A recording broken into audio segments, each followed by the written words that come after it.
Bonsoir à tous. Merci beaucoup pour tout le monde pour être venu, tout le monde qui nous suit également en ligne. On a déjà 3 personnes qui sont là. Coucou à tout le monde qui était en train d'attendre jusqu'à présent. Bon, pour petit rappel, on est dans la 6e session des 7. Donc, cette semaine dernière, semaine prochaine, ça va être notre dernière session de celle-ci. Il y en aura plusieurs d'autres qui vont venir, hein. On aura d'autres séminaires qui seront préparés. Mais jusqu'à là, n'hésitez pas encore de donner un like, mettre un commentaire pour me donner des idées de qu'est-ce que les autres séminaires que vous voulez à voir. Merci à tout le monde qui nous a suivis jusqu'à présent. On a pas mal de choses encore à découvrir. Ici, il y a encore des questions en ligne ou dans les commentaires ou ici dans la salle. N'hésitez pas à les poser et profitez pendant qu'on a encore le professeur avec nous. Sans attendre de plus, sans attendre plus, on va demander au professeur de sacrifier quelqu'un pour faire la prière. Et pour ceux qui nous suivent dans Twitch, priez avec nous. Et ceux qui sont sur YouTube, d'ici à 2 minutes, on sera avec vous. Amen. Bonne session à tous. On en était resté à la page 14, au milieu. Alors, étant donné qu'il nous reste 2 fois, je suis obligé de faire un peu turbo. Mais il y a, je vois que plus j'écris, mieux c'est, enfin, à mon avis. Alors, je donne voilà. Euh, donc, ce qui fait que comme j'écris pas mal, je vais pas forcément tout lire, parce que vous pouvez aussi lire. Je suis pas contre des questions. Mais en général, on peut poser des questions et puis je réponds au fur et à mesure en lisant. Mais s'il y a quelque chose que vous comprenez pas ou qui est brûlant, bien sûr, vous pouvez m'interrompre, hein. Alors, dans ce point 7, j'aimerais vous montrer la différence qu'il y a entre la Torah rabbinique et la Torah du Messie, c'est-à-dire l'interprétation à la rabbinique ou l'interprétation du Messie, et comment Jésus va annonce qu'il y a un changement de régime par rapport à la Torah, ce qui, pour un juif, est incompréhensible. Il faut bien se dire, encore aujourd'hui, pour un juif, dire qu'il y a un changement dans la Torah, c'est impossible, hein. Pourtant, il y a bien un changement qui va y avoir par rapport à la Torah, non pas tel que nous on le conçoit occidentaux, c'est-à-dire la Torah c'est fini, c'est à la poubelle, on passe à une nouvelle alliance, mais un changement de lecture et de compréhension et même de rapport par rapport à la Torah. La Torah est éternelle puisque c'est la volonté de Dieu, donc on peut pas la mettre à la poubelle, c'est exclu. Mais il y a un changement qui va y avoir dans la relation avec cette Torah, euh, changement salutaire, hein. Et c'est la première chose qu'on voit, c'est, j'ai noté ça, un changement de régime, c'est le petit point 7a. Et je prends pour base 2 Corinthiens chapitre 3, les versets 3 à 18, que je ne vais pas lire. Vous pouvez vous le lire, mais hem, je retire, c'est pas exhaustif, j'ai pris l'essentiel. Et Paul fait une distinction entre avant Jésus, après Jésus. Et dans ce passage-là, c'est le seul passage du Nouveau Testament où il y a clairement écrit noir sur blanc, Ancienne Alliance, Nouvelle Alliance. Certains disent l'Ancienne Alliance n'est pas biblique, ça ne se dit pas. Non, bibliquement, oui. Même si c'est dit une seule fois, ben, c'est quand même écrit dans le Nouveau Testament. Il y a d'autres passages où on parle d'ancien et de nouveau. Épître aux Hébreux, par exemple, il dit ce qui est ancien est près de disparaître pour laisser la place au nouveau. Il parle de la même chose. Seulement, dans le Nouveau Testament, on n'utilise jamais, sauf ici, cette expression ancienne alliance, nouvelle alliance. Ça ne veut pas dire que ça n'existe pas. Ici, Paul le dit clairement au verset 14 de ce passage. Il parle de l'ancienne alliance, Palaios diatheke et la Kaine diatheke, l'ancienne alliance, nouvelle alliance, verset 14 et verset 6, et il montre la différence entre ces deux régimes. Qu'est-ce qui se passait sous l'ancienne alliance et qu'est-ce qui se passe maintenant dans la nouvelle alliance? Alors, cette ancienne alliance, vous voyez, ça s'appelle un service. Ce que je vous mets dans le tableau, c'est mot pour mot ce qu'il y a dans le texte, hein. Il dit, le service de la mort a été. Donc, l'ancienne alliance était un service de la mort. Justement, c'est comme juste en dessous, vous avez la lettre tu. Hein, c'est un service de la mort, contrairement à la nouvelle alliance qui est un service de l'esprit. Un service de la mort, tout ça, on va le voir après avec plein d'autres textes. C'est que l'ancienne alliance, la Torah telle qu'elle a été sans le Messie, quand le juif lisait la Torah, le but de cette Torah, c'était de faire mourir le lecteur. C'est horrible de dire ça, mais c'était de dire tu es voué à la condamnation. Parce que sans Dieu, tu ne peux pas accomplir cette Torah, c'est tout. C'est ce qu'on a vu la dernière fois, que la Torah a été donnée pour que le péché soit multiplié, pour que le lecteur dise mais je suis foutu. Le but de la Torah, c'est vraiment le but, c'est la lettre tu, la Torah sans l'éclairage messianique, sans l'Esprit de Dieu en nous. Son but, c'est de nous mettre à mort. Alors, dans nos consciences, c'est quelque chose qui ne va pas avec la volonté de Dieu, parce que Dieu est amour, Dieu nous aime, Dieu veut nous sauver. Mais pour que Dieu puisse me sauver, je dois mourir. C'est néo-testamentaire. Je dois mourir en Christ. Je dois mourir dans le Messie. Romains 6, Romains 7, Romains 8. Donc, cette Torah, elle n'est pas faite pour que, comme le rabbinisme l'imagine, je vais pouvoir l'appliquer, voilà, parce que les rabbins ont décidé que ce commandement, c'est en faisant comme ça que je vais pouvoir l'appliquer. Ça, c'est du Nouveau Testament mensonger. Le Nouveau Testament, la Nouvelle Alliance, ça peut qu'être vécu dans l'esprit. Donc, cette ancienne alliance a été un service de la mort, mais a été. Ça veut dire que c'était pour un temps, c'est terminé avec la venue de Jésus. La nouvelle alliance, c'est mis le service de l'esprit sera, c'est du futur. Et ça, c'est la pensée hébraïque. Alors en grec, c'est du futur, mais ça traduit la pensée hébraïque qui ne connaît pas ni le passé ni le futur. En hébreu, les temps sont soit fermés, soit ouverts. Et ce futur, ça sera une traduction de l'hébreu ouvert. Ça veut dire maintenant le service de l'esprit, ben, il y a l'ouverture, ça va pas être jamais fermé. Il y aura toujours ce service de l'esprit. Le service de la mort, il a été pour un temps. L'ancienne alliance, elle a été écrite avec de l'encre. Ça montre aussi, ben, de l'encre, ça fait référence au papyrus, hein. À l'époque de Jésus, on écrivait sur des parchemins plutôt que des papyrus, sur des parchemins. C'est quelque chose d'extérieur, c'est la lettre, hein. On écrit avec la lettre. Tandis que dans la Nouvelle Alliance, c'est écrit avec l'Esprit de Dieu. Et tout ça, je vous l'ai mis entre parenthèses, c'est Jérémie 31. C'est la promesse de Jérémie 31 que l'Esprit de Dieu va graver en nous la Torah. C'est sur des tables de pierre. Ça fait référence à Moïse, évidemment, qui a reçu les 10 commandements ou le décalogue. L'image de la pierre, c'est aussi l'image de l'insensibilité, hein, d'un cœur insensible. L'image des cœurs de chair, c'est qu'on devient vraiment humain, on devient adamique selon la pensée de Dieu. Et c'est sur ces tables de chair que l'esprit vient se graver en nous. Les lettres ont été gravées sur des pierres. Il répète encore ça. Moi, je mets Jérémie 31-33, c'est gravé sur leur cœur.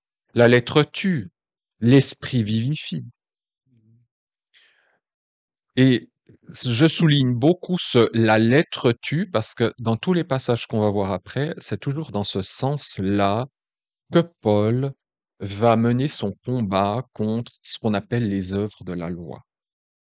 Quand il écrit dans Romains, quand il écrit dans Galates, partout il dit les œuvres ex ergone, des œuvres qui sortent la justification qui sort des œuvres, ex ergone, c'est sous-entendu dans cette lecture qui tue, la lettre tue, où sans l'Esprit de Dieu, le juif essaye de pratiquer la Torah en lisant à la lettre, alors que ce que Dieu veut, c'est nous donner d'abord son esprit qui nous fait vivre, qui nous ressuscite, et ensuite on va pouvoir lire la Torah selon la volonté de Dieu. Paul parle même d'un service de condamnation dans des lettres. C'est très redondant, hein, mais il utilise chaque fois des facettes différentes pour dire à peu près la même chose. C'est un service de condamnation dans des lettres, encore une fois. C'est une lecture à la lettre. Je vais pas rentrer dans cette pensée juive où la lettre elle-même en hébreu, hein, le signe, hein, Aleph, Bet, Gimel, etc. Dans la pensée juive, elles sont vivantes, ces lettres-là. C'est pas que des lettres qui sont couchées sur du parchemin. Dans la pensée juive, les lettres qui sont couchées sur le parchemin, c'est Dieu qui parle. Et donc, quand on lit la Torah, c'est pas juste, voilà, Moïse qui aurait écrit un truc et puis, c'est Dieu qui parle et donc qui me condamne. Si j'ai pas le Seigneur en moi, je lis la Torah, en fait, elle me pointe le doigt et te dit: «Mais tu vas mourir, tu vas mourir, tu peux pas me suivre, tu vas mourir».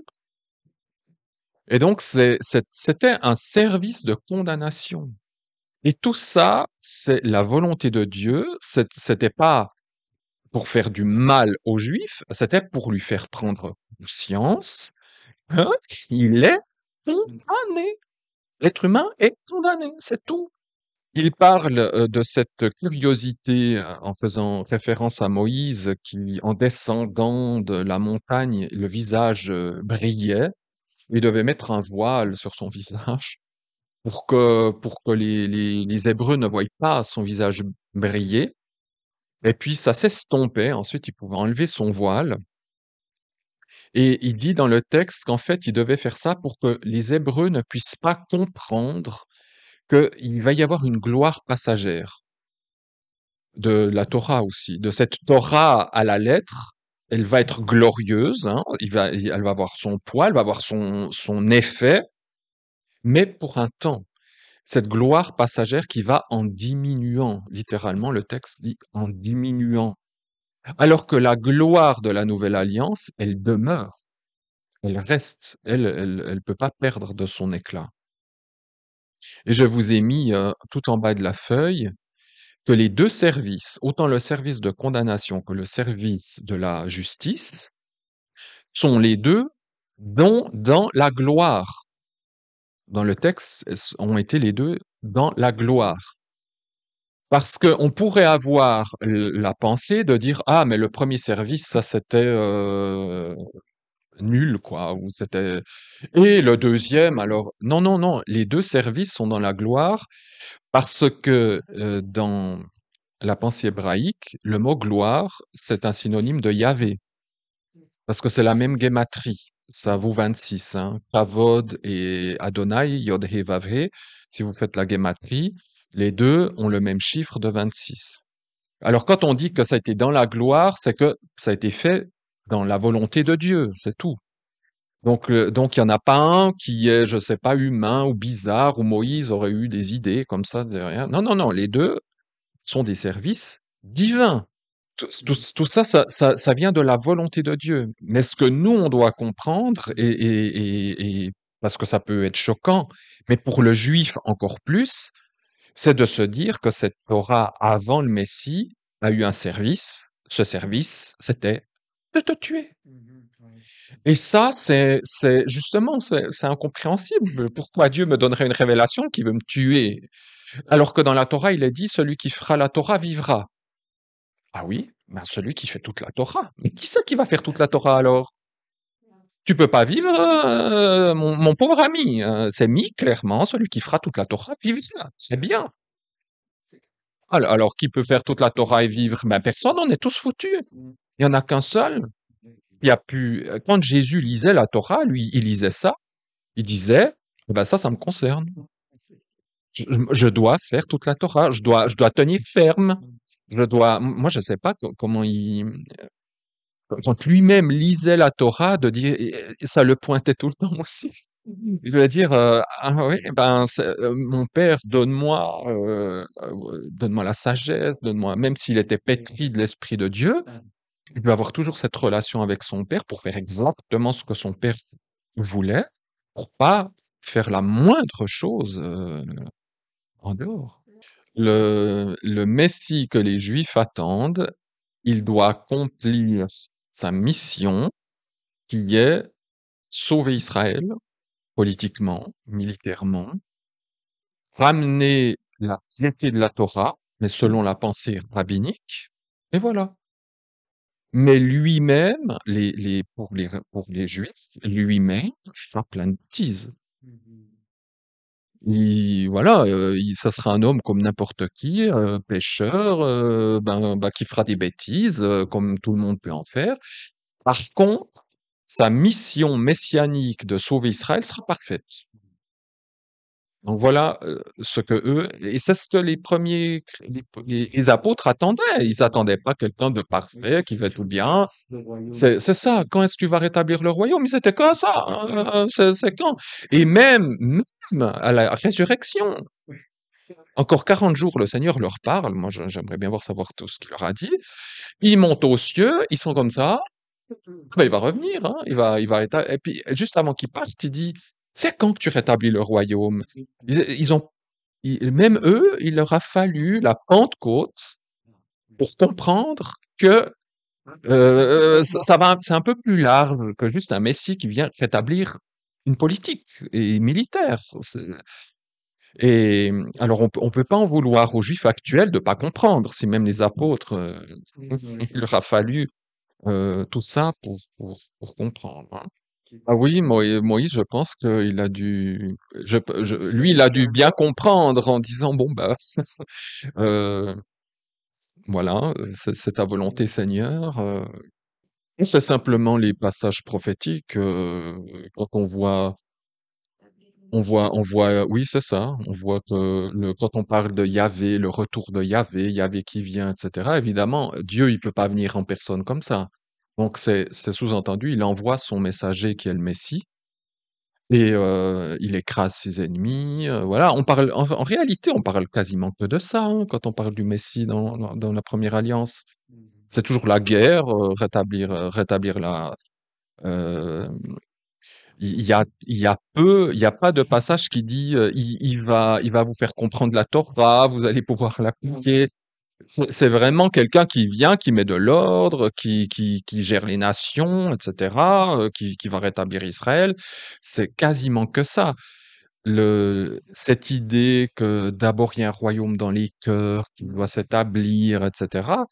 Jésus l'a dit et redit. Mais ça rentrait pas dans leur cerveau. Il y a eu beaucoup de discussions là-dessus avec les rabbins. C'est quand que revient le royaume de quand vient, mais il ne vient pas d'une manière visible. Quand il a dit ça, les pharisiens se disaient, attends, de quoi tu causes? Là, ça sent déjà le faux messie, quoi. Attends, c'est pas de manière visible. Bien sûr que ça doit être de manière visible. Donc, là, ça buguait dans leur tête. Et même les apôtres autour devaient se dire, de quoi ils causent? Nous, on attend le Messie vainqueur. Alors, bien sûr que ça se fera. Mais c'est les temps et les moments que il faut comprendre. Il y a une première venue, une seconde venue. Ça, pour les Juifs, c'est incompréhensible. Quand on leur dit, il y a d'abord le Messie qui établit un royaume invisible, il prépare son peuple. Mais quand il reviendra, alors là, il y a le sang qui va couler. Alors ça, je vous assure. Et ça, pour le christianisme, alors là, c'est impensable. Alors là, c'est l'inverse. Alors, pour eux, ils sont tout, alors là, ils sont alors tout d'accord. Mais alors, pour ce qui est de l'Église, les chrétiens, de quoi tu nous causes? Jésus, c'est le douanier.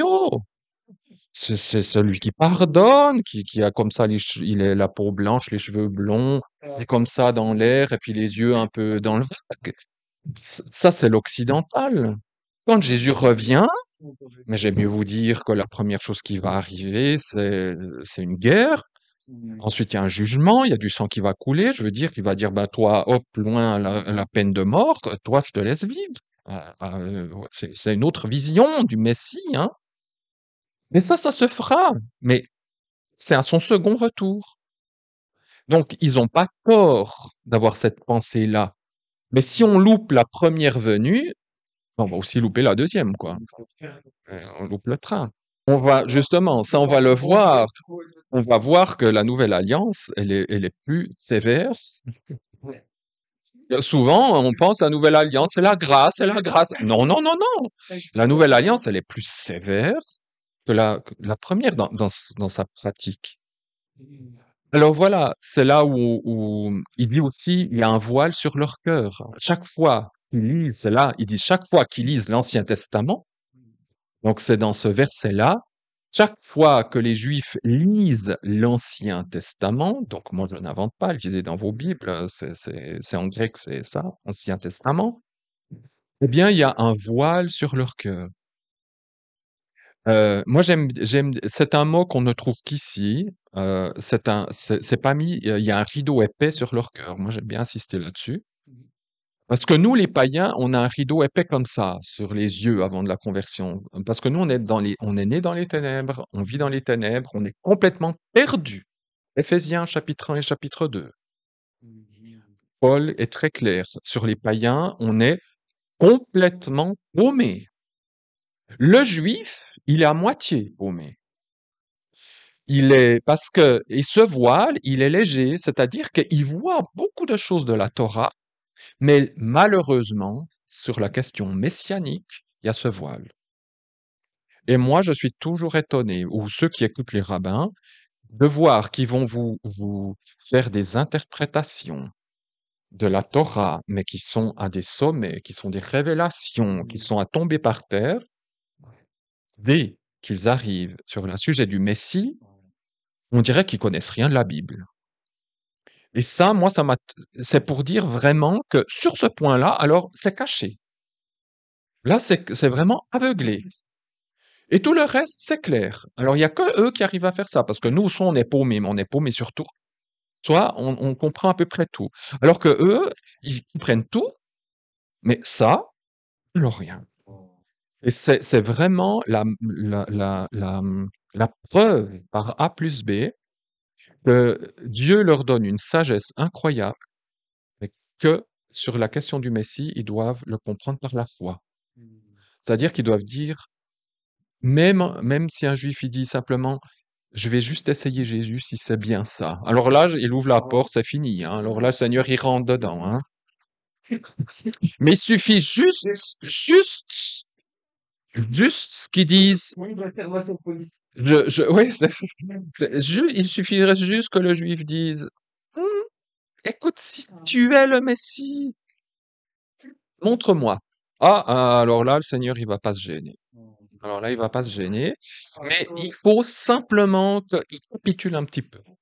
Tant qu'il reste, le voile demeure, et Paul dit, c'est que dans la conversion, que le visage est dévoilé, qu'il y a ce voile qui part et il peut être en contact avec la gloire de Dieu. Et puis, bien entendu, ben là où est l'Esprit du Seigneur est la liberté, pas la liberté de faire n'importe quoi, mais la liberté parce qu'on n'est plus sous le joug du péché, de l'esclavage, de la mort. Alors que je l'ai mis entre crochets parce qu'il n'est pas dans le texte, mais on le trouvera dans Galates, par exemple, bien, eux, ils sont toujours esclaves. Et dans Galates, il dit, la Jérusalem terrestre actuellement, elle est esclave. Et puis on parle bien sûr, ben, la première partie, c'est l'ancienne alliance est sous Moïse, alors que la seconde, c'est sous le Messie. Alors Moïse n'y peut rien, hein. Tout simplement, c'est parce que lui a reçu en tant qu'homme euh, cette Torah. Alors maintenant, nous allons voir de multiples textes que vous connaissez certainement. Mais tous ces textes, et j'ai pas tout mis, mais ce sont des textes assez clairs qui nous montrent le changement de Torah. Et la plupart de ces textes, bah, c'est Paul qui s'en est occupé, parce que Dieu a donné à Paul ce ministère, justement, de faire la transition entre juifs et goïms. C'est pas du hasard si c'est lui qui traite la plupart du temps de cela. Mais avant, Jésus lui-même annonce ce changement de Torah, de régime. Tout le monde connaît la parabole des mauvais ouvriers. Matthieu 21, versets 33 à 46, que vous pouvez lire tranquillement chez vous.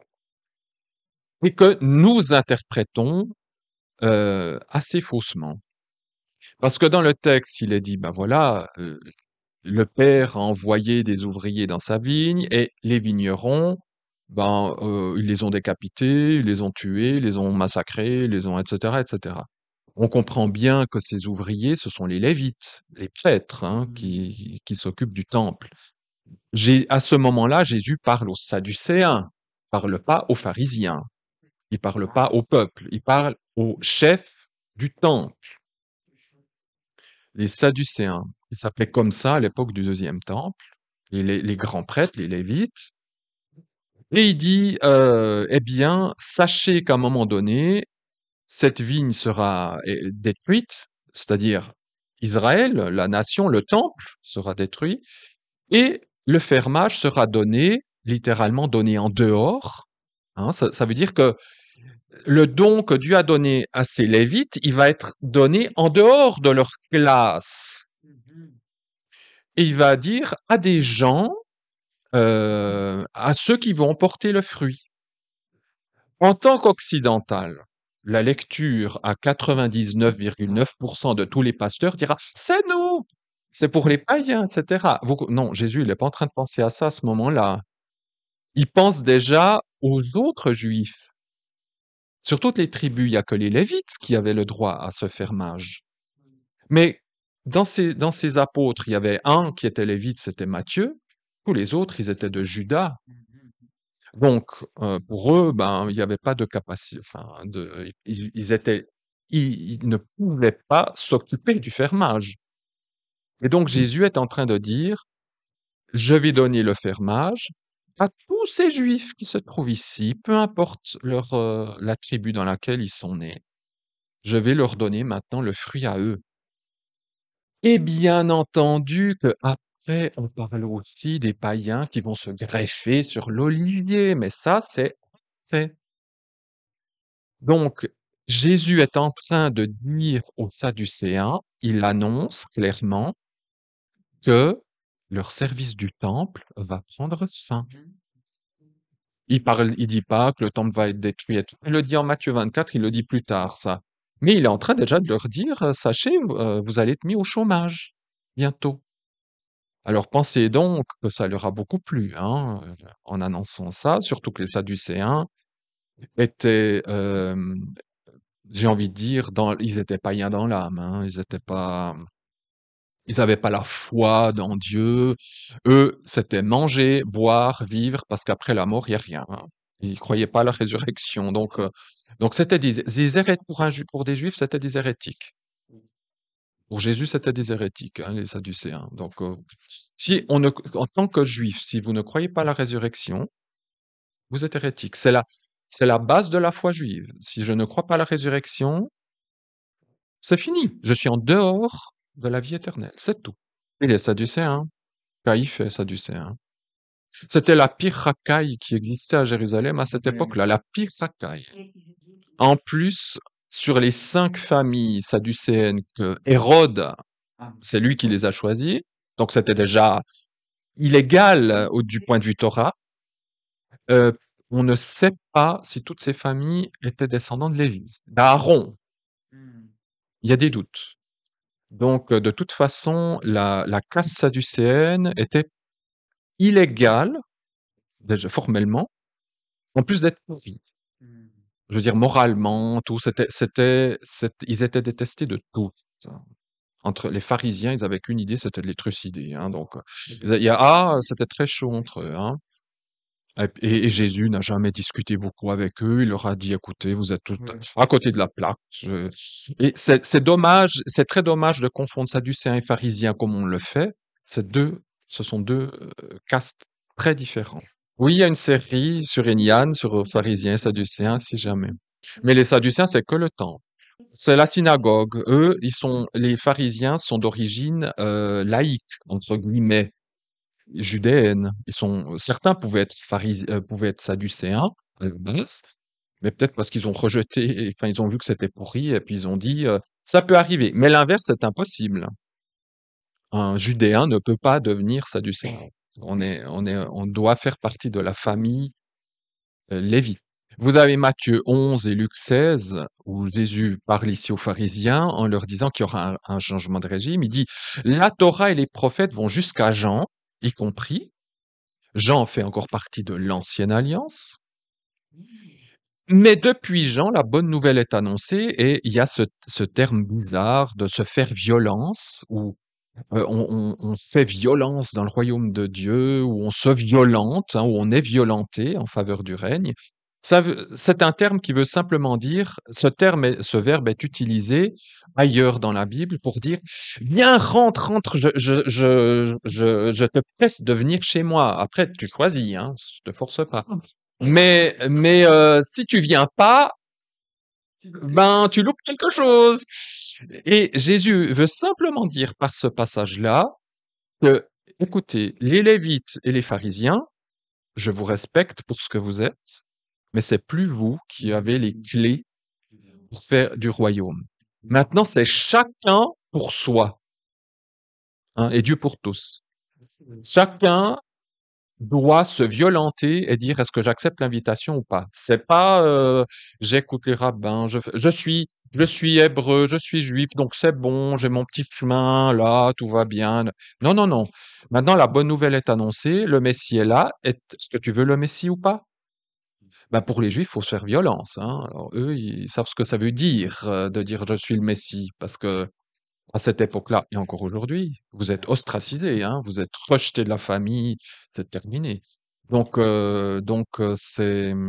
y a un choix drastique, et ça montre aussi qu'il y a un changement de régime avec le Messie. Alors, bien sûr, là, on entre dans le dur avec Galate, avec Romain, Galate a été l'épître de la Réformation. Seulement, Galate et Romains ont été lus à la lumière du catholicisme, ce qui n'a pas grand-chose à voir, si je veux. Évidemment que dans le catholicisme, il y a le salut par les œuvres, où il faut œuvrer pour être sauvé. Si on n'a pas fait tant de prières, machin, on ne pourra pas recevoir, etc. Il y a il y a des connexions, c'est clair. Mais Galates et Romains n'ont pas été écrits pour le XVIe siècle. Donc, on a aussi une image faussée de Galates et Romains parce qu'on la lit selon une traduction réformatrice de la Réforme. Il faut lire tout ça avec la vision juive de l'époque, de ce qui se passait à l'époque. Et bien sûr que avec les Galates, il y a un énorme souci. Les Galates sont 100% cochons, c'est-à-dire païens, voilà, ils sont d'issue porcine. Si on prend le langage de Torah, euh, en même temps, les Galates, ce sont les ancêtres des Gaulois, hein. Ils viennent de la Galatie gaulois. Voilà. Les Galates aimaient bien le vin. Déjà, alors c'est pas dans la Bible, mais j'ai lu des trucs historiques, c'est assez intéressant. Ils buvaient le vin sans le diluer. Et tout le monde, les gens disaient, oh, c'est des barbares, ces Galates. Eh ben, ces Galates, aujourd'hui, c'est les meilleurs producteurs de vin. Là, et en Alsace, on voit bien. Et le problème de ce qui se passe aux Galates, c'est un problème qui revient aujourd'hui. On en parlera plus tôt la fois prochaine. C'est le problème de la judaïsation. C'est-à-dire que des juifs messianiques à tendance pharisienne viennent dire aux Galates, si vous ne vous faites pas circoncire, si vous ne suivez pas la Torah à la lettre, vous ne pouvez pas être sauvés. Il vous faut Jésus et la suivance de la Torah, la halakha, à la rabbinique, etc., pour être pleinement sauvés et accueillis par Dieu. Et pour Paul, ça va être le combat, un des combats, en tout cas, dans Galates. La majorité de Galates, c'est ça. Et Paul va devoir faire comprendre par une explication théologique poussée, mais heureusement que ça s'est passé parce que comme ça, nous, on a tout ici. Si tous les premiers chrétiens avaient fait tout juste, ben, ma foi, voilà, heureusement qu'ils se sont fait plein de bêtises parce que ça permet d'être, parce que le juif, il va pas inventer des bêtises, hein. Il va pas: «Ah tiens, j'aimerais parler que si un chrétien, tout d'un coup, devient judaïsant, parce que ça» non, non, heureusement que ça s'est passé parce que les Hébreux doivent toujours se baser sur des choses qui existent. Ils inventent pas. Comme nous, on arrive à inventer. Nous, on fait de la philo pour la philo, hein. On arrive à inventer des situations qui n'existent pas, puis on commence de blablater sur un truc qui n'existe pas, puis personne ne comprend rien. Gala- c'est- Galates 3 nous dit que il nous parle de la Torah, mais qu'est-ce que vient faire la Torah? C'est là que il nous révèle qu'elle vient pour ajouter des transgressions. C'est aussi dans Romains qu'il le dit, c'est pour que, grâce à la Torah, les gens se rendent compte, ben, on fait que de transgresser. Alors, ne pas tuer, encore une fois, les mishpat, ils me tuer, ne pas voler, mais tout le monde, tous les peuples ont ça. Tous les peuples de la terre ont les mêmes lois. Ça n'aurait pas suffi pour montrer la nature de l'être humain. C'est pour ça que Dieu a rajouté ces rokim, ces commandements bizarres, en disant, oh là là, si tu touches un truc mort, t'es impur. Si t'as un écoulement, t'es impur. Si tu fais ça, t'es impur. Si tu manges, t'es impur. C'est pour montrer l'incapacité à l'être humain de rester dans cette pureté et que tout autour de lui, et lui, c'est la mort constamment. Et donc, il doit montrer ce qui est pour le juif difficile à comprendre et même pour le théologien. Moi, au début, quand je disais Galate, je disais, ah oui, je comprends toujours rien avec cette Torah. Est-ce qu'il faut la garder ou pas la garder? Mais quand on commence de voir, il y a les mishpatim, les chukim. Ah, voilà, Paul, il n'est pas en train de parler de la Torah en général. Il va parler de cacheroute, de ces choses-là. Parce que la judaïsation, c'est ça. La judaïsation, c'est pas de dire il faut pas tuer, il faut pas voler. C'est pas là-dessus qu'ils viennent. C'est il faut pas manger ça, il faut te laver les mains comme ça, pas se tatouer par exemple, mais c'est même pas là-dessus qu'ils vont.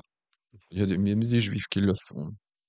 Euh, et il dit la Torah, il dit aux Galates, vous qui voulez suivre la Torah, lisez bien la Torah, parce que en général, on verra ça plus la fois prochaine, ce qu'on appelle judaïser, qu'on trouve d'ailleurs que en Galates, hein, c'est un verbe qu'on trouve en Galates 2, judaïser, ceux qui judaïsent, c'est-à-dire qui veulent suivre la Torah, en fait, eux-mêmes lisent pas la Torah. Non, mais sincèrement, ils la lisent pas. C'est simplement, ils lisent quelques passages ou comme ça. Et Paul dit, mais est-ce que vous comprenez pas le but de la Torah, ce que la Torah dit? Et elle dit quoi, la Torah? En Genèse, il est dit qu'Abraham a reçu une bénédiction de Dieu. Il y avait pas même encore de circoncision, il y avait même pas encore, il y avait rien. Il a dit à Abraham, je te bénirai, tu auras un peuple, etc., etc. Et que à travers toi, il y a une descendance qui va venir et que par cette descendance, eh ben, je vais créer un peuple nouveau et un peuple qui aura même des goïms dedans. Et Paul dit, 130 ans plus tard, vient la Torah avec Moïse et tout ce qu'il est. 430 ans plus tard. Est-ce que cette Torah-là, elle va annuler la promesse faite à Abraham? Mais non, elle peut pas annuler la promesse faite à Abraham. Donc, la promesse qui est faite à Abraham, elle demeure. Alors, à quoi ça sert, cette Torah de Moïse? Ben, il dit, pour que on ajoute aux transgressions. C'est pas plus bête que ça. C'est simple, c'est pour vous tuer. Ouh, C'est simplement pour vous faire vous rendre compte ce qu'est la nature humaine, mais évidemment pas que ça. Je suis en train d'étudier le Lévitique, c'est aussi pour montrer les sacrifices, tout ce que Jésus va accomplir au travers des sacrifices, que ça va nous amener. Euh, Là aussi, quand on parle aux Juifs, est-ce que tu peux m'expliquer les sacrifices? Alors là, ils peuvent vous dire oui, alors on parle de ça, et ils ont des éclairages qui sont intéressants. Mais si vous leur dites, vous savez, ça, ce sont tous des paraboles, des images de ce qui va arriver à votre Messie. Alors là, pour eux, alors là, je les ai perdus, hein. Là, alors, ils ne voient pas du tout le lien. Moi, je me souviens en Israël, on avait une remplaçante un moment, parce qu'il y avait le Covid, et puis la prof principale, elle avait un peu peur, elle avait un certain âge. Et puis moi, elle me disait, mais en tant que chrétien, comment toi enfin, explique-moi ta foi. Puis j'ai dit, mais voilà, pour moi, Jésus, c'est votre Messie, c'est lui qui a pris les péchés pour nous. Et par exemple, la fête de Pâques, ben, c'est Jésus mort. Mais pour elle, je parlais du chinois. Elle était, mais quel est le lien? Pour elle, elle voyait.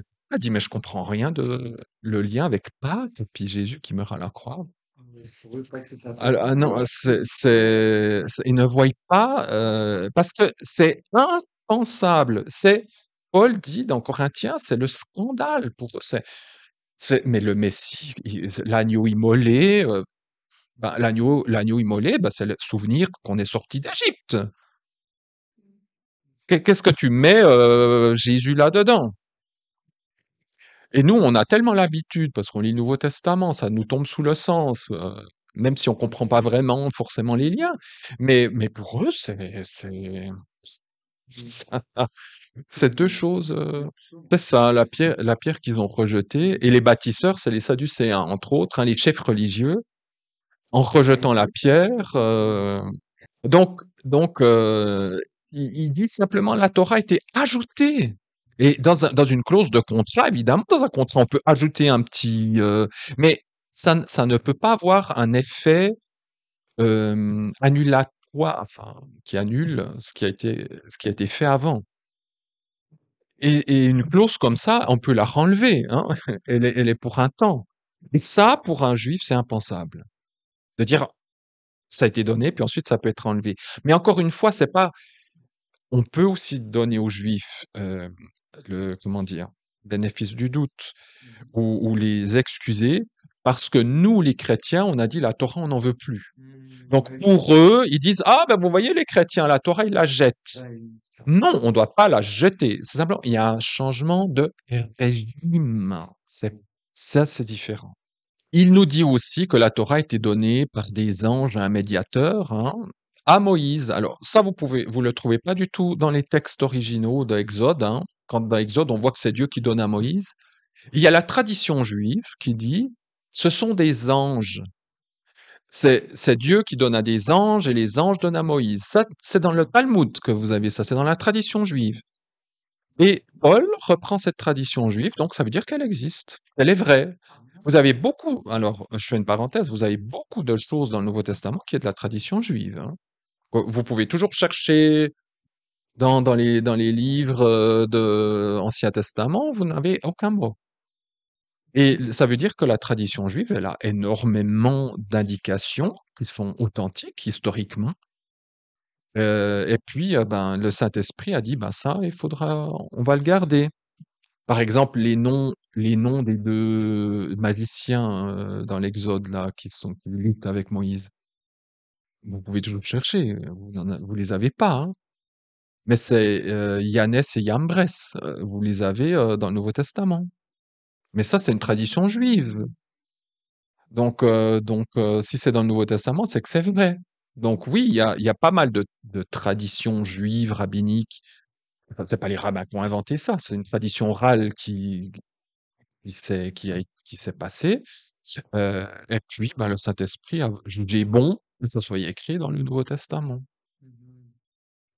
Et ce que Jésus, enfin, le Saint-Esprit veut montrer en disant que la Torah a été donnée par des anges à Moïse, Contrairement à la promesse à Abraham, la promesse, elle a été donnée directement de Dieu à Abraham. Il n'y a pas d'intermédiaire. Ce que Dieu veut montrer ici, c'est que quand on utilise un médiateur, la qualité est un petit peu en dessous. C'est tout. Quand Dieu nous dit quelque chose directement ou qu'il envoie un messager pour nous le dire, ça montre qu'on n'est pas dans le même rapport.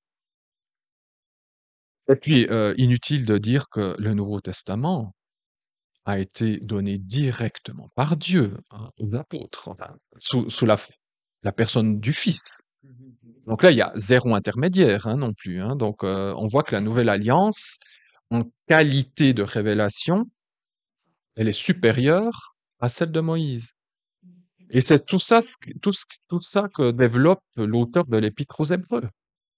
Combien de fois il dit une bien meilleure une alliance supérieure, etc.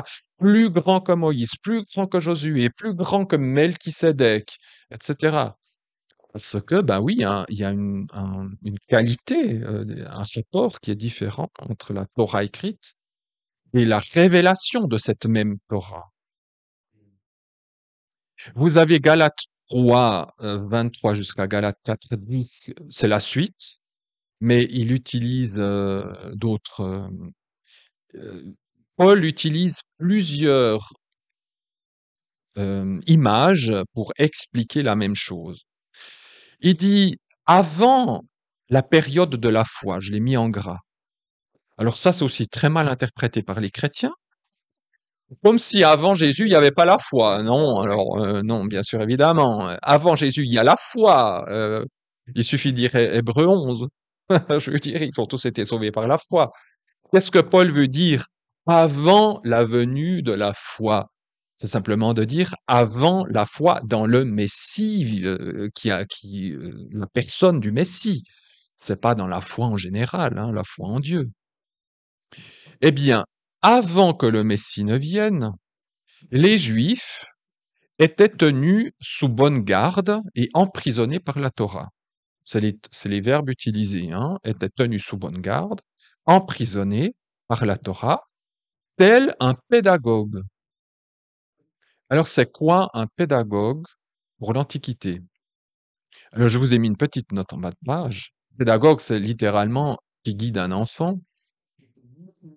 Et dans l'Antiquité, alors, les pédagogues étaient des esclaves. La vision de l'esclavage dans l'Antiquité n'a rien à voir avec la vision de l'esclavage du XVIe siècle, etc. Hein, être esclave à cette époque-là, surtout pédagogue, moi je le veux bien, hein. Parce que vous étiez nourri, logé, blanchi, et vous deviez vous occuper des enfants, des personnes libres. Donc votre boulot, c'était d'éduquer les enfants, c'était de leur donner les corrections nécessaires. Donc c'était eux qui donnaient les gifles ou le ceinturon, hein, le tape-tapis. C'est eux qui les conduisaient à l'école. C'est eux ils avaient le rôle de l'éducation. Mais ils n'avaient pas le rôle affectif. Le pédagogue n'était pas: «Ah, mon enfant», non, ça, c'est les parents légitimes.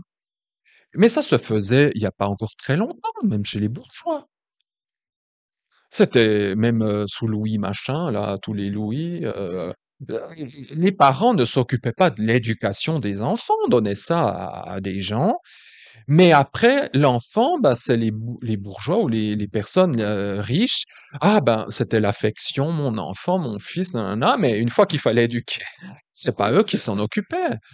Eh bien, la Torah, elle avait ce rôle. C'est que Dieu ne pouvait pas entrer directement en contact avec ses enfants en esprit. Donc il disait, je vous donne un pédagogue qui s'appelle la Torah, et c'est elle qui va vous garder, vous surveiller, vous emprisonnez même, vous allez être coincé là-dedans, heu, puis elle va vous éduquer tant bien que mal et les Juifs vont se mettre enfin les Hébreux vont se mettre sous l'autorité de ce pédagogue qui va là, la Torah Ça, c'est un peu pire que le vrai pédagogue dans la réalité, parce que la Torah ne va jamais, en réalité, ne va jamais dire tu as bien fait. Le pédagogue pouvait dire là, tu as bien fait, là, tu as bien réussi, tu as fait une bonne note à l'école. Malheureusement, la Torah ne pourra jamais faire ça. La Torah, ça sera toujours mon pauvre ami, encore échoué. Bon, c'est un peu déprimant, j'avoue, mais c'est le but de la Torah. C'est ce pédagogue qui va conduire le peuple euh, dans, encore une fois, tant bien que mal. C'est pas, attention, c'est pas la faute du pédagogue. La Torah, elle est parfaite. Mais le peuple est plutôt turbulent. Et ce pédagogue va conduire ce peuple un peu turbulent, tant bien que mal, là où il a dû être conduit hein, jusqu'à l'arrivée du Messie, parce ils ont été soumis en bonne garde de ce pédagogue-là. Dès lors que le Messie est venu, c'est-à-dire le papa, les parents, eh bien, il est dit que maintenant, Paul dit maintenant vous êtes enfants de Dieu. Vous êtes plus soumis à ce pédagogue. Vous pouvez aller vers les parents directement. Donc, une fois que vous êtes avec les parents par la foi dans le Messie, ciao, ciao, le pédagogue. Il a fait mon éducation. J'ai compris ce que j'ai pu comprendre. Maintenant, je suis enseigné directement par lui, par mon père, par son esprit. Donc, j'ai plus besoin de ce pédagogue. C'est fini, c'est terminé. Moi, Dieu l'a mis au chômage. Et Paul nous dit, eh ben, vous les Galates, ça ne change pas. Vous êtes aussi, vous n'êtes pas tellement concernés par le pédagogue, parce que jusque-là, vous étiez dans vos, oui, vous étiez dans votre vie, même sans pédagogue, sans rien. Vous alliez à gauche, à droite, comme vous pensiez, vous avez fait comme vous avez pensé. Maintenant, imaginez-vous que même le païen qui n'a pas été sous ce pédagogue-là, il reçoit le Messie dans son cœur, il a le même statut que le peuple hébreu. Il a le même. Alors pourquoi maintenant vous, ça c'est toujours la question de Paul, pourquoi vous voulez maintenant vous mettre de nouveau sous le joug du pédagogue? À quoi ça? Pour vous faire flageller? C'est ça que vous avez envie? Allez vers le Père directement, allez à la source, allez à le papa qui va vous prendre dans les bras, l'affection. Le pédagogue, il n'est pas là pour vous câliner, hein. Et c'est là que nous avons ce fameux passage où Paul dit, il n'y a plus ni juif ni grec, ni homme ni femme, ni esclave, ni homme libre. Nous faisons tous partie d'un seul et même corps. Alors là, j'ai aussi fait une petite note en bas de page, parce qu'il faut vraiment mettre l'église au milieu du village avec cette citation qu'on nous sort des fois comme ça hors du contexte. Qu'est-ce que Paul veut dire par là? C'est que pour vous, les païens, et les juifs aussi, c'est on vient de le dire, c'est que à l'époque du pédagogue, il y avait une différence d'ethnie. Si on était hébreu, bon, on faisait partie du peuple élu. Si on n'était pas hébreu, ben, bonne nuit, hein.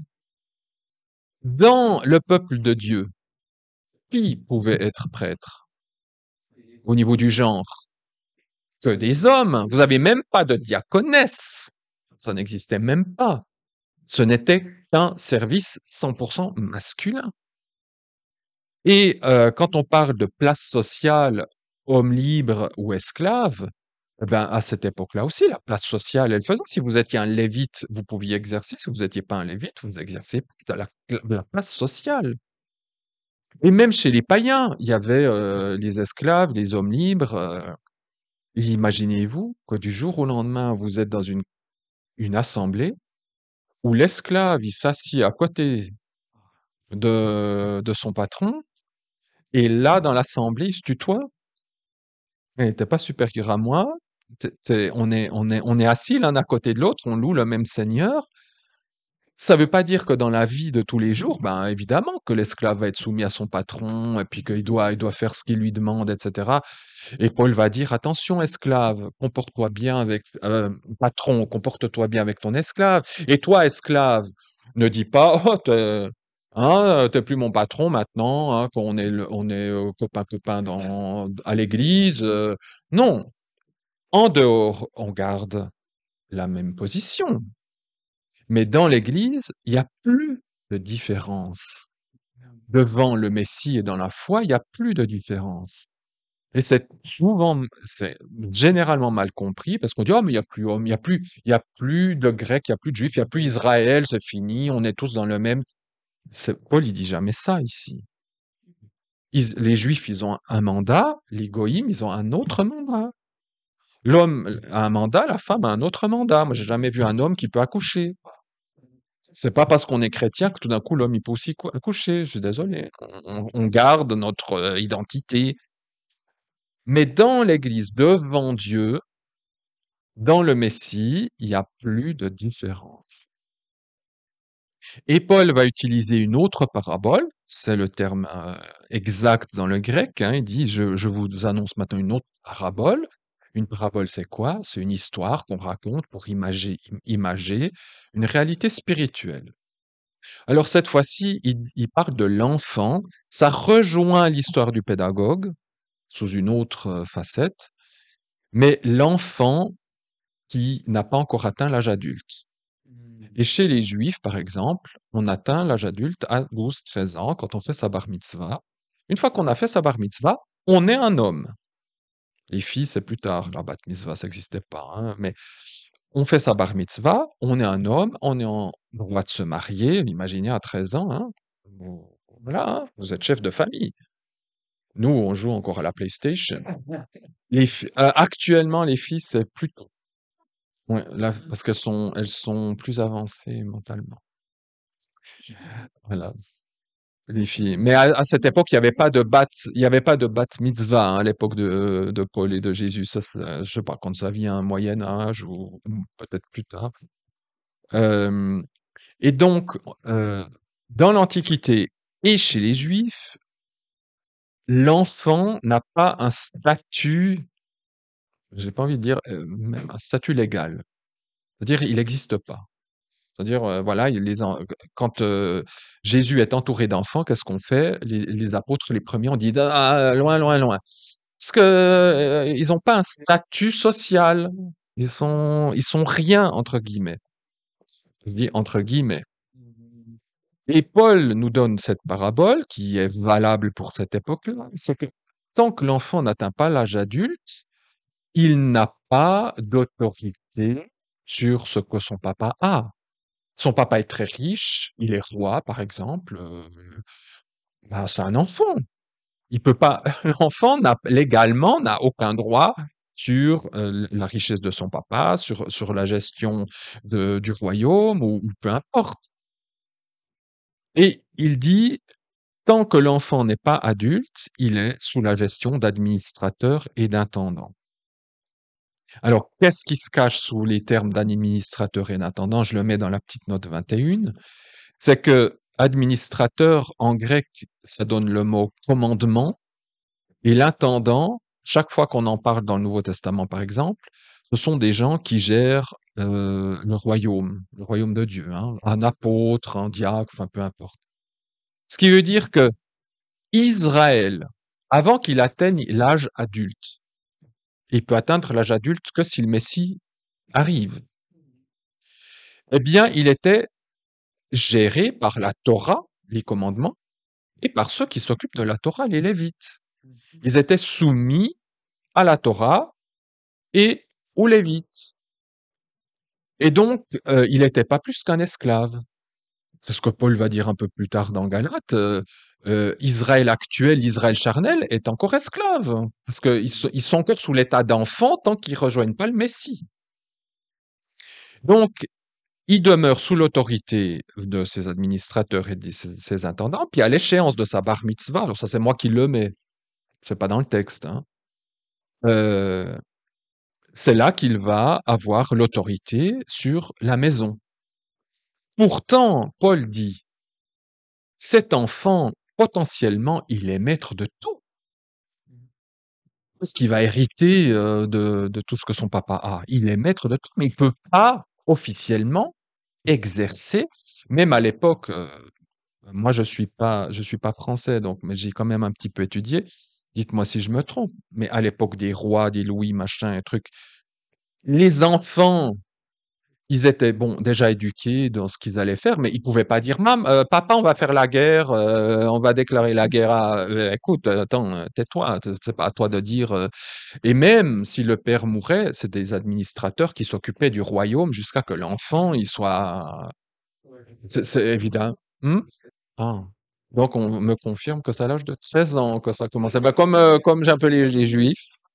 D'accord. Bah alors, ça, je le dis quand même pas, c'est intéressant. Donc, nous avons un historien parmi nous, David, qui confirme qu'à l'époque des Charles VIII, Louis XIII, un enfant était considéré comme une bête jusqu'à l'âge de 6 ans. Donc voilà, ça fait un peu comme le pédagogue ou ce que nous avons vu ici. Et que c'est à partir de cette époque-là, ou même à l'âge révolu de 13 ans, qu'il pouvait prendre les responsabilités du royaume. Donc c'est quelque chose qui était même repris après par les Occidentaux, les Gaulois. Peut-être que ça a été français.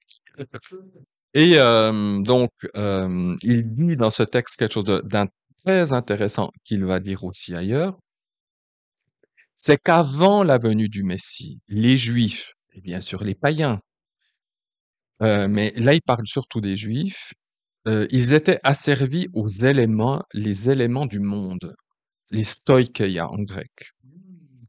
Et que ces stoikeia, ces éléments du monde, ça signifie ben, les puissances déchues, l'autorité satanique, mais aussi les choses qui ne sont pas vivantes, ce qu'on appelle les forces brutes de la création avec leurs lois naturelles. Bon, alors on est toujours soumis aux lois naturelles, hein, on est bien d'accord, mais c'est-à-dire cet état, avant que Jésus, on ne se rend pas compte qu'avant que Jésus vienne, le monde était comme il est toujours, mais moins, parce que l'Esprit de Dieu peut pénétrer maintenant. Le monde, c'est un prophète qui dit ça, malheureusement, je ne sais plus lequel. Il dit qu'il y avait une chape de plomb, comme une chape de plomb qui recouvrait le globe, enfin dans le ciel, ce qui ne permet pas à Dieu de nous donner l'esprit comme nous, on peut le recevoir aujourd'hui. Et ce qui fait que les hommes à cette époque-là vivaient avec leur propre conscience, avec leur propre. Il y avait peut-être des gens comme David, des prophètes qui pouvaient recevoir l'esprit de Dieu, mais la plupart des Hébreux ben, vivaient avec ce qu'ils avaient dans le cœur comme loi, puis la Torah, et donc Dieu a donné à ce peuple cette Torah de lettres, hein, la lecture à la lettre, correspondait à cette époque voilée, à cette époque spirituellement troublée et voilée. Et donc, en leur disant, et comme Dieu est parfait, il a dit, voilà, je vous donne cette Torah-là, avec ces commandements-là, pour vous garder le plus possible dans ma volonté, mais aussi avec cet état de conscience enténébré. Ah, Malachie 2. Ah, très bien, merci. Malachie 2. Bonjour Benjamin. Et maintenant, avec la venue de la foi, c'est-à-dire la foi qu'on met dans le Messie, nous sommes libérés de ces stoikeia, nous sommes affranchis de ces stoikeia, nous ne sommes plus esclaves de ces puissances, nous ne sommes plus esclaves de ces éléments naturels. Maintenant, nous pouvons vivre libres dans la foi dans le Messie, dans cette liberté-là. Ce qui fait que nous n'avons plus à suivre cette Torah à la lettre pour essayer de dire ah bah ça, si je mange pas ça, si je fais bien ma fête comme ça, si je fais bien ce jour-là, je suis dans le chemin de Dieu. Non, maintenant que j'ai l'esprit en moi, Dieu va me dire directement, bien sûr, toujours par rapport à la parole, mais va me guider, va m'instruire sur cette réalité de l'esprit et donc en étant libéré de ces puissances-là.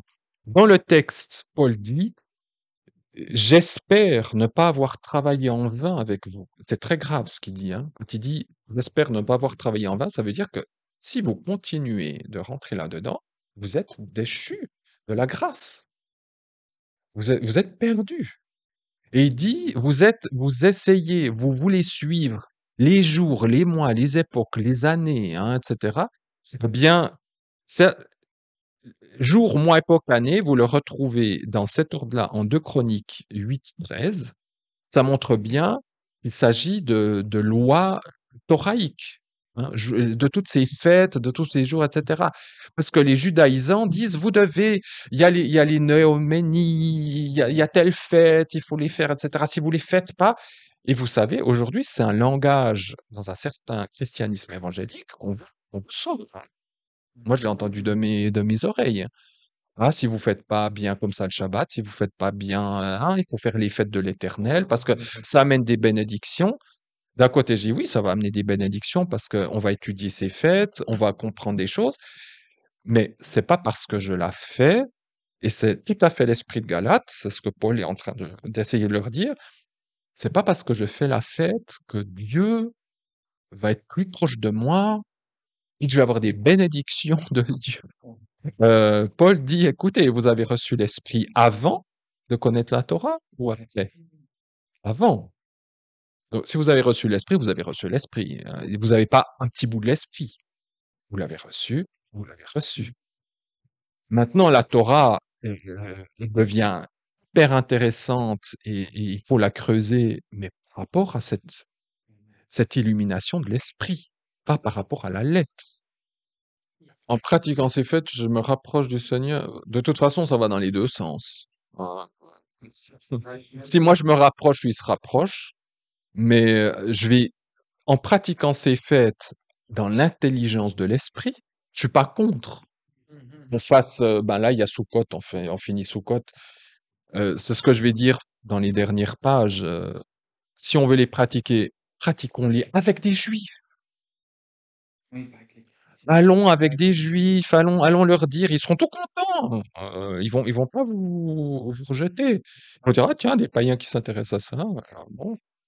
Euh, on va comprendre des choses spirituelles. Moi, je l'avais fait à la synagogue à mon époque, là, où j'allais à la synagogue de temps en temps. Mais il y avait la soukha dehors. On avait lu l'Ecclésiaste. Je savais pas qu'on lisait l'Ecclésiaste le jour de, enfin, pendant la, puis le rabbin nous disait pourquoi. On avait lu chacun son tour un chapitre. Et vous êtes dans la soukha, il fait froid, bon, surtout au fond. On est à 1000 mètres quand même, mois d'octobre. Puis vous sentez, puis voilà, il vous dit, ben alors en plus s'il pleut un peu, ben vous avez les goûts. Vous sentez avec votre corps, vous vivez avec vos sens certaines choses. Il vous explique spirituellement ça. Et puis dans ma tête, j'étais là, non mais c'est tout néo-testamentaire. Alors il y a des choses comme ça quand vous le vivez, ça vous reste gravé à vie parce que vous le vivez concrètement et puis ça vous fait des parallèles avec l'écriture. En ce sens-là, oui. En ce sens-là, oui, je dis, waouh, Seigneur. Enfin, ça me donne des compréhensions de ce que Jésus a fait ou de ce que Dieu a fait ou, voilà. Mais c'est pas parce que je le fais que je vais dire, ah, je suis satisfait parce que je l'ai fait, puis Dieu est satisfait parce que je l'ai fait. Ça apporte rien de plus. Et quand on a cette motivation-là, c'est orgueilleux parce qu'on dit, ah, les autres ne font pas. Voyez, moi je mange plus de ça parce que la Torah me dit ça. Mais c'est quoi la motivation? C'est de dire, bah, enfin, je le fais pas. Dieu, il en a rien à cirer. Il y en a rien à tirer. Ça n'amène rien. Ça n'amène rien. Par contre, c'est super intéressant de savoir pourquoi le porc, c'est un animal immonde. C'est intéressant, spirituellement parlant. Et nous sommes tous, les païens, nous sommes tous des cochons. Mais le cochon peut devenir cachère. Attention. Et ça, c'est pas moi qui le dis, c'est rabbinique. Hein. On va le voir. Est-ce que je vais... normalement, celle-là, c'est les pages qui arrivent. Alors, voilà. 20 minutes.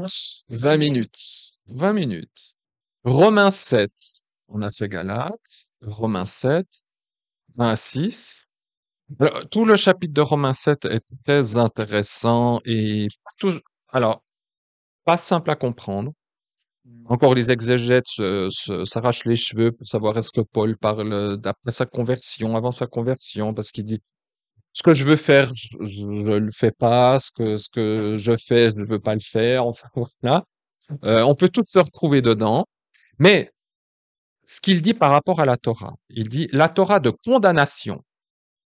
Donc, on revient à 2 Corinthiens 3. Hein, tout ça, c'est pour ça que 2 Corinthiens 3, pour moi, est la base qui explique tous les autres passages reprennent ce qui est dit là.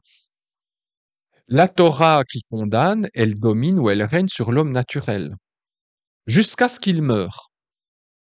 Je paraphrase, hein, mais c'est ce qu'il dit. Tant que l'homme naturel tel qu'il est, c'est-à-dire sans l'Esprit Saint en lui, vit comme il est, la Torah le condamne. Alors là, ça va un peu plus loin parce que la Torah condamne et le juif et le non-juif. Parce que de toute façon, on est tous sous la Torah, même si j'ignore la Torah. J'ai quand même dans mon cœur des éléments de la Torah. C'est ce qu'on appelle la loi naturelle. Et si je ne marche pas selon même cette loi, n'importe quel être humain sait que je ne devrais pas faire du mal à mon prochain. N'importe quel être humain. Si je le fais, c'est que je vais à l'encontre de la loi qui est dans mon cœur. Donc, c'est des bouts de la Torah, ça. Donc, la Torah va me condamner parce que même ma conscience me condamne. Alors, je sais qu'on peut brûler sa conscience. Et j'avais une fois entendu un gars qui s'est converti, qui a tué des gens. Il a dit, la première fois, j'ai pas dormi. Non, non, non, avant sa conversion. Oui, oui, ah, ça peut se faire. Mais il racontait son témoignage de vie avant, bien sûr, sa conversion.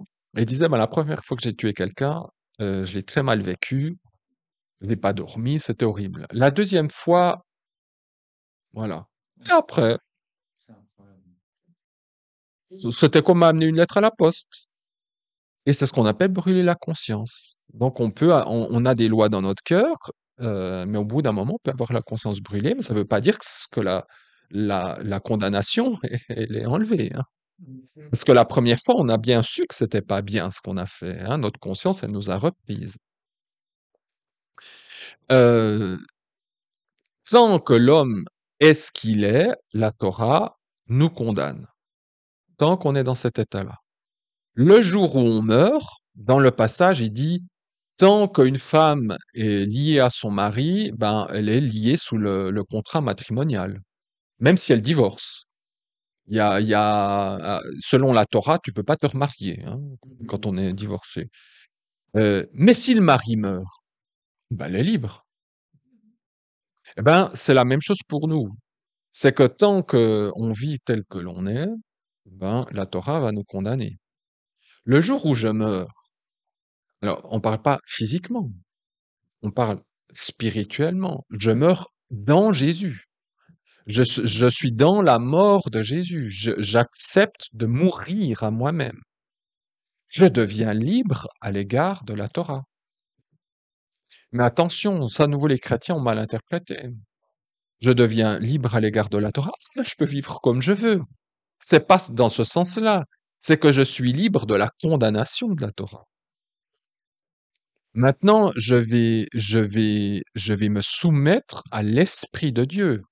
Je vais me soumettre directement, non pas à la lettre, mais je vais me soumettre directement à la Torah vivante, qui est Jésus, et qui va inscrire en moi la Torah dans mon cœur, et que je vais vivre selon cette Torah vivante.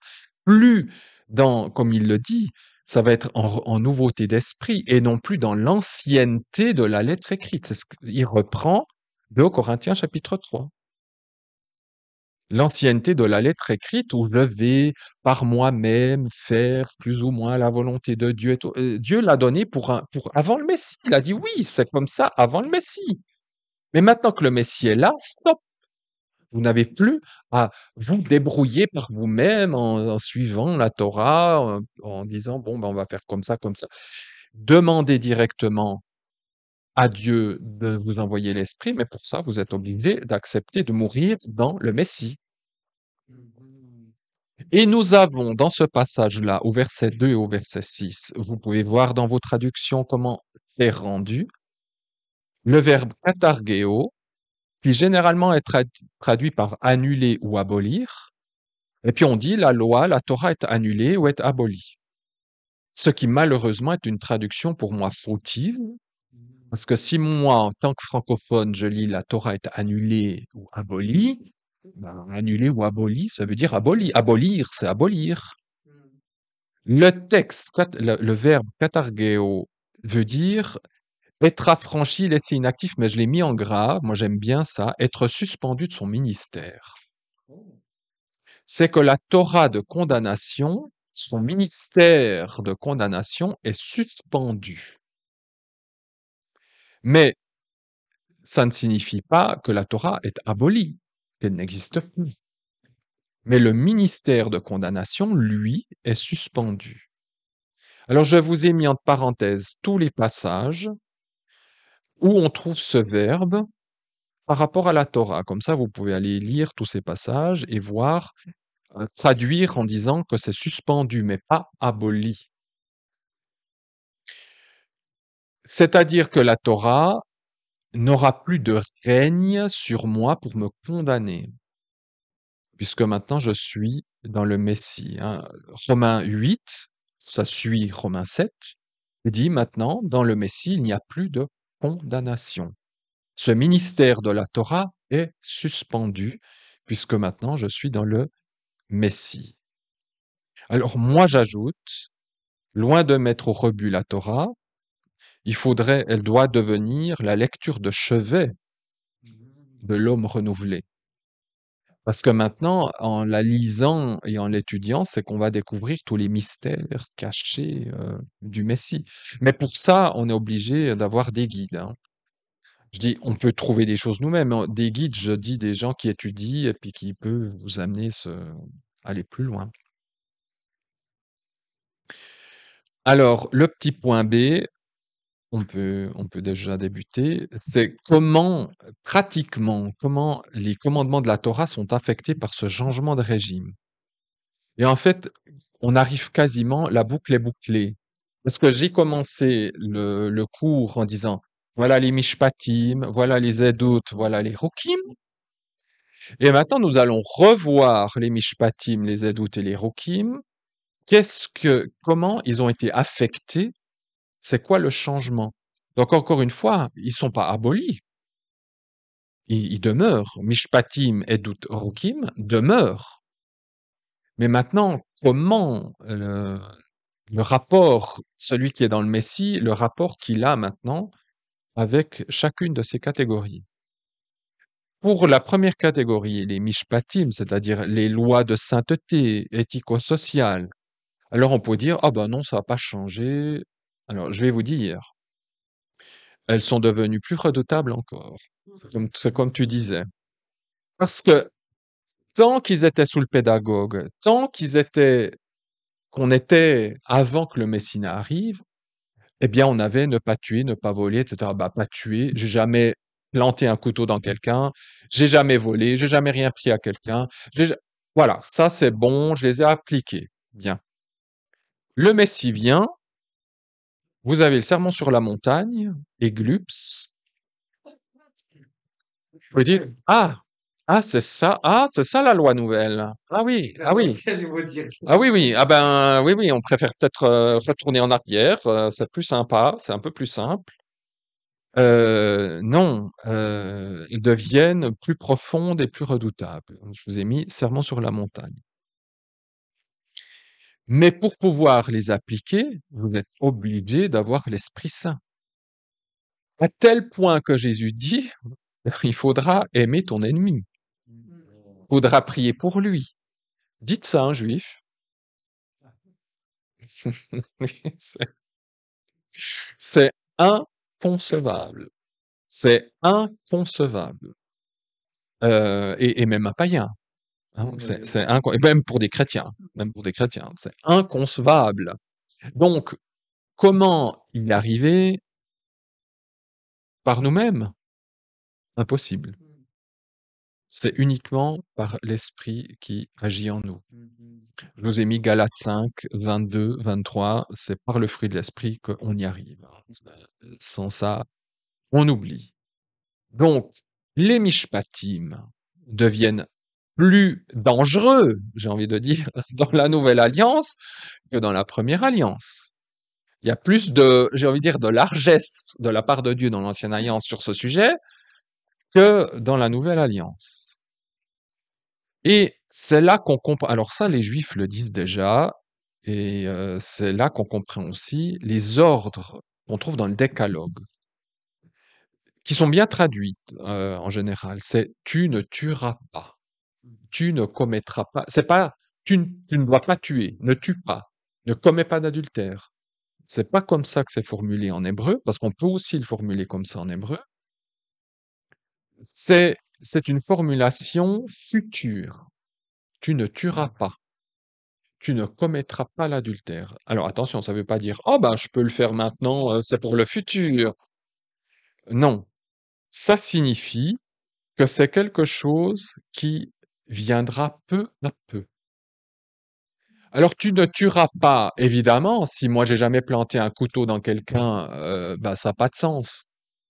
C'est pas de temps en temps je plante un petit peu le couteau dans quelqu'un, mais peu à peu je vais y arriver.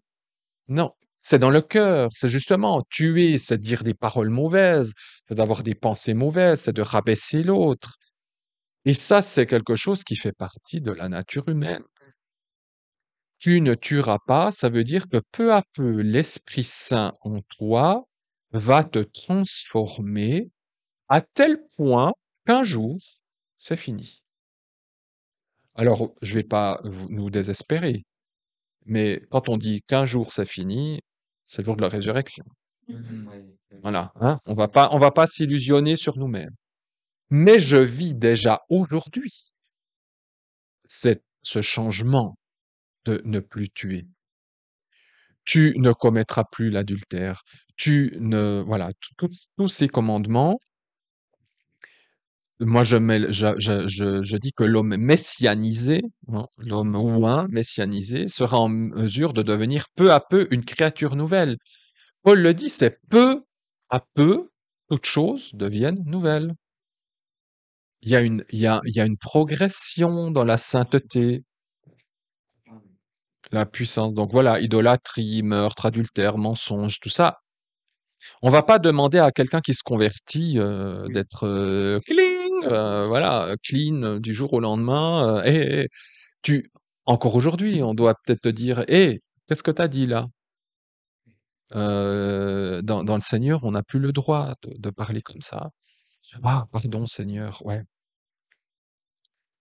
Donc, et bien entendu que le sommet des Mishpatim, c'est d'aimer de tout son cœur son Dieu et puis son prochain. J'ai dit, j'aime bien, je remets bien comme c'est, d'aimer son Dieu de tout son cœur et d'aimer pour son prochain comme ça, mais c'est pas une faute je l'ai mis en incliné pour montrer que, voilà, dans le texte, c'est pour son prochain comme ça, mais celui qui accomplit ces deux commandements, il fait toute la loi.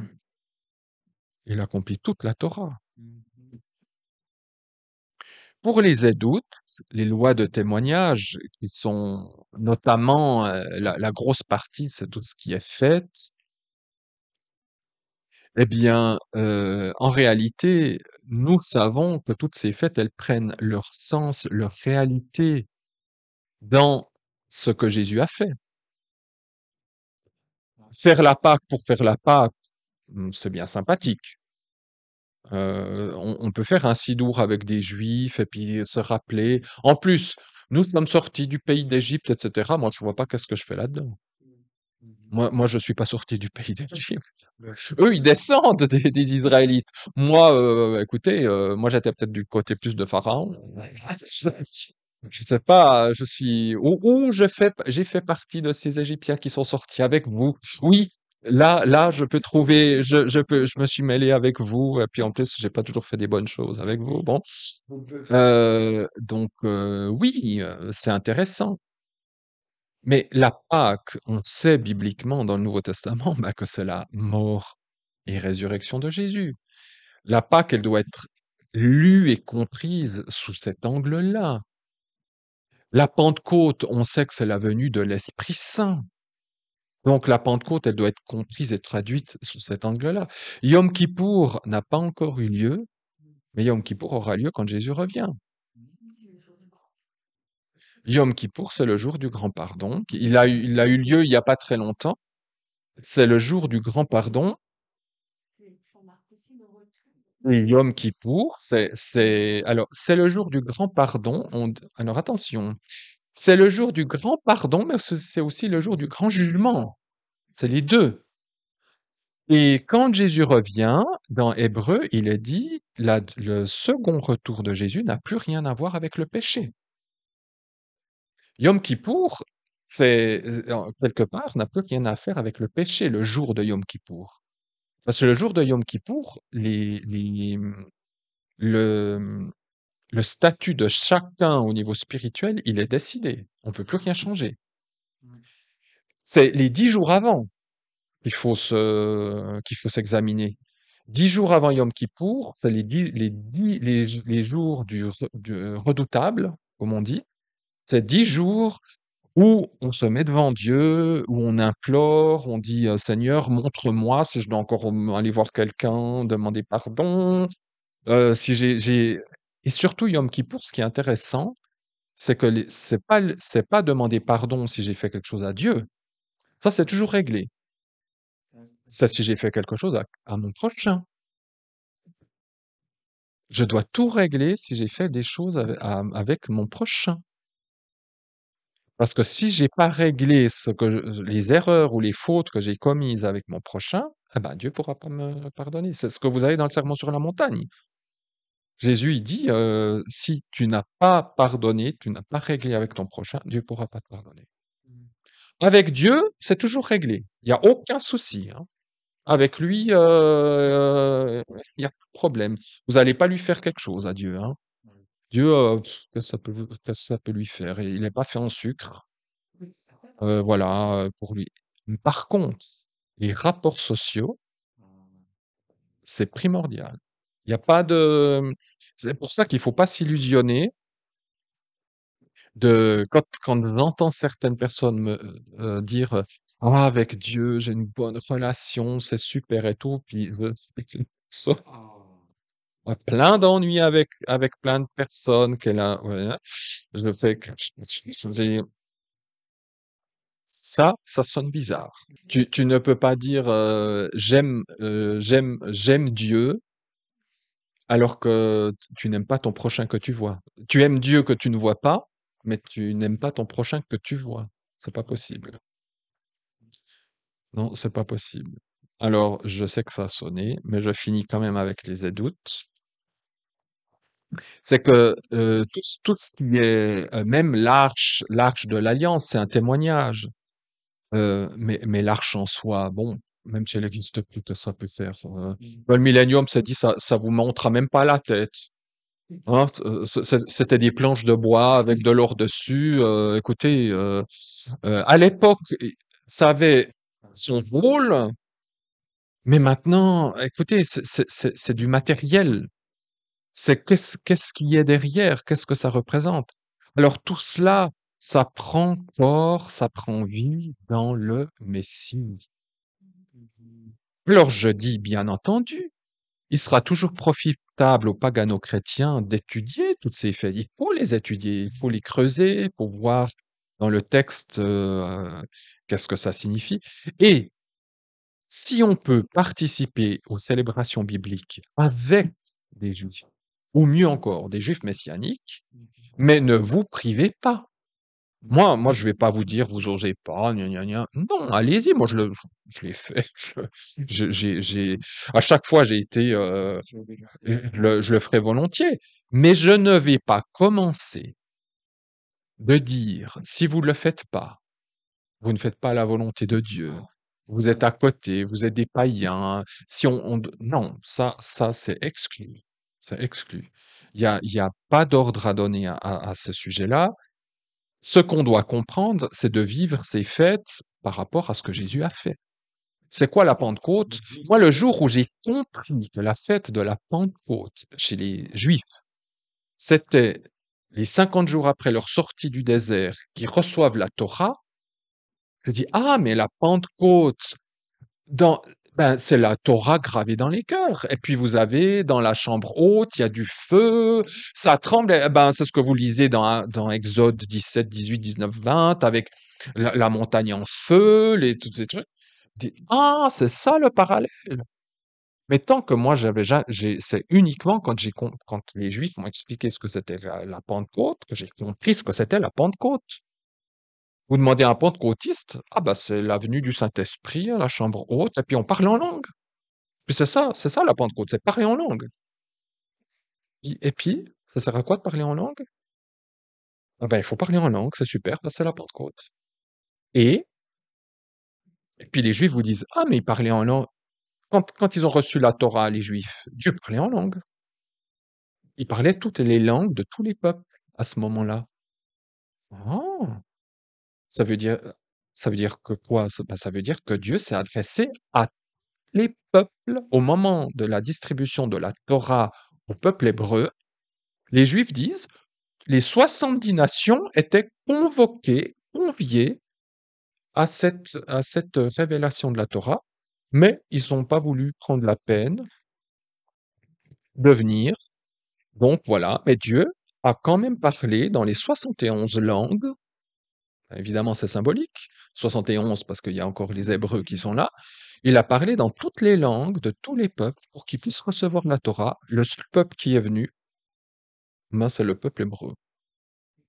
Et le jour de la Pentecôte, il se passe quoi? Ils parlent en langue et on vous dit, ils mettent toutes les ethnies, alors juives pour l'époque, qui venaient de tout l'Empire romain, et dit parler de ce dialecte, ce dialecte, ce dialecte, ce dialecte, pour vous dire, ben, c'est le duplicata, c'est la même histoire qui s'est passée 1400 ans avant, elle se répète le jour de la Pentecôte, mais cette fois-ci, c'est le Saint-Esprit lui-même qui descend, et il n'y a plus à avoir peur. Au moment de l'Exode, ils doivent s'éloigner de la montagne. S'ils touchent la montagne, ils meurent. Et là, eh ben, il se passe la même chose, mais ils sont vivants. Dieu est en eux. Ils explosent pas, ils brûlent pas. Ils ont la joie et ils annoncent dans toutes les langues de tout qui étaient là les merveilles de Dieu. Donc le parler en langue, c'est pas juste ils ont parlé en langue, c'est la Pentecôte. C'est simplement de dire, il y a le lien avec la Torah de Moïse qui s'est passé en Exode, c'est un duplicata, mais ça, c'est la réalité.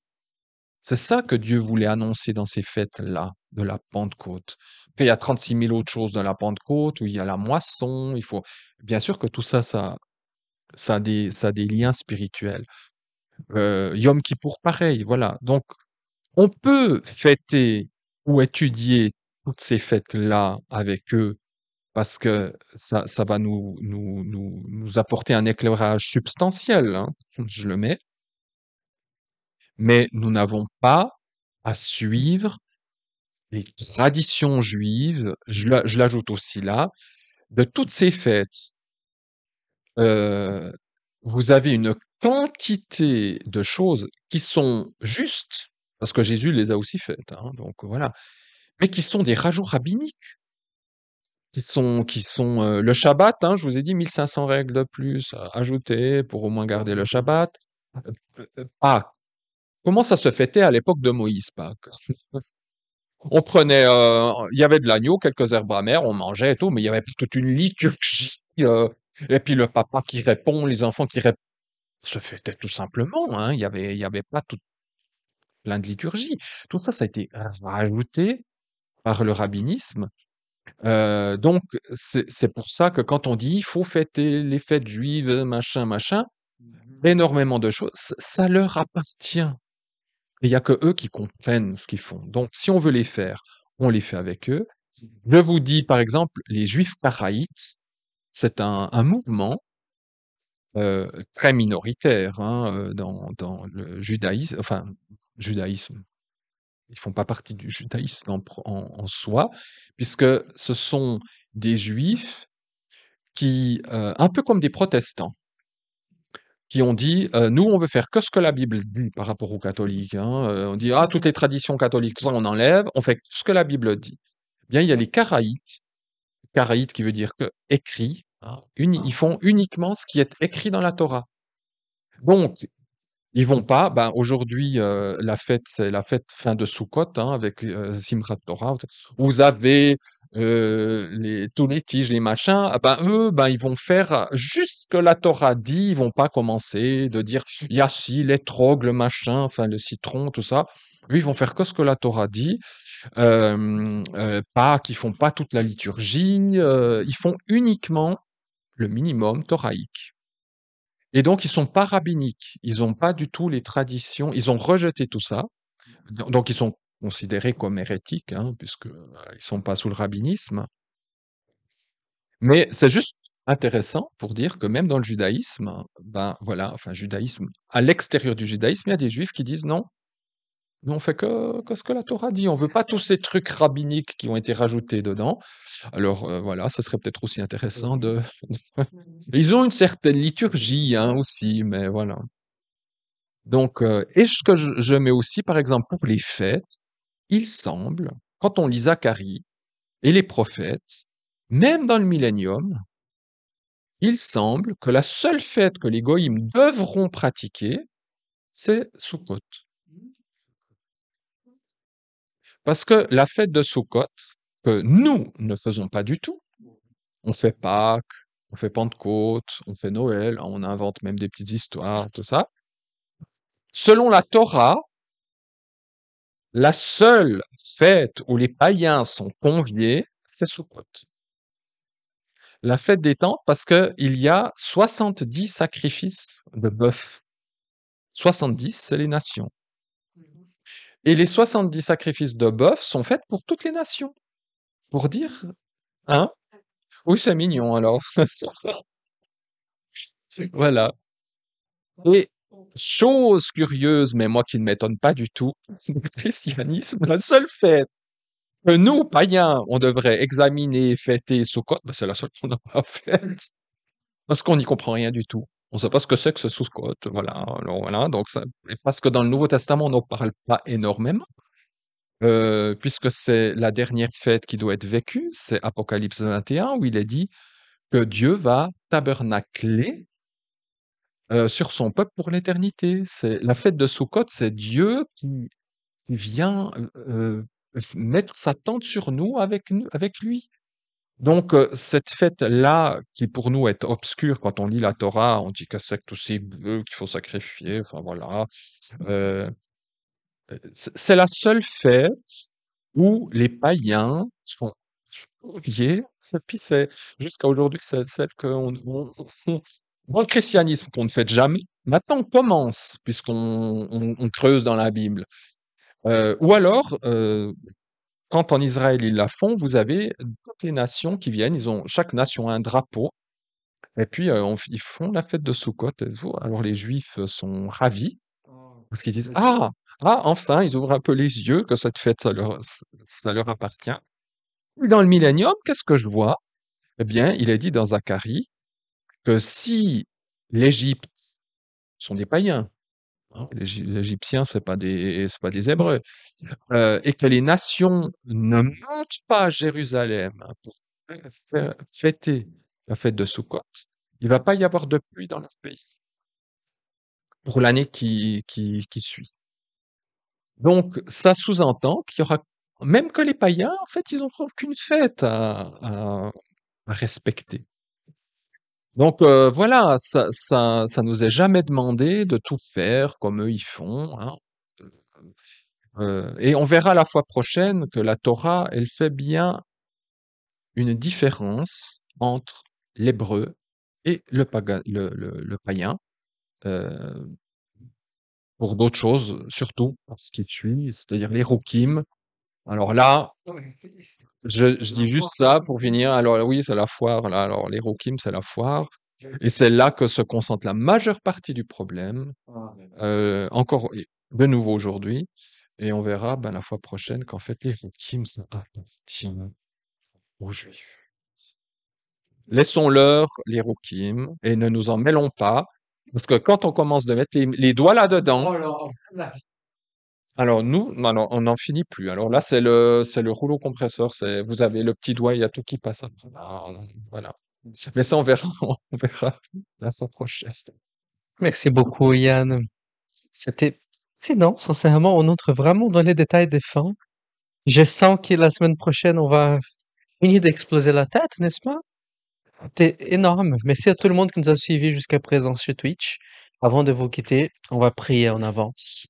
Donc, je demande au professeur de choisir quelqu'un de pouvoir prier à nouveau. Amen. Bon, merci à tout le monde pour nous avoir suivis. N'oubliez pas de vous abonner, de liker, de mettre des commentaires. Et que ça pourrait être le prochain séminaire qu'on pourra faire. Une des questions sur les chrétiens à la Torah. Également, je vous fais souvenir, pour ceux qui ne savent pas, si vous voulez faire une aide financière au professeur pour pouvoir aider à pouvoir continuer à faire ces choses, les cours normalement est payant pour ces personnes qui sont ici sur place ou quelques-uns qui sont en ligne. Si ça vous intéresse de pouvoir les 20 € ou 40 €, n'hésitez pas à demander, d'envoyer un email à nous et on pourrait vous montrer les moyens. On commence à créer notre petit Patreon pour avoir également cette façon plus facile de pouvoir en faire. Mais on peut déjà faire ça en avance. Donc, merci à tous. La semaine prochaine, mercredi à 19h15 pour ceux qui sont sur Twitch et vendredi à 20h pour ceux qui sont chez YouTube. Bon, à la semaine prochaine, hein, on a donné une session, on va conclure ça. Ça va être d'une bogosité. Au revoir.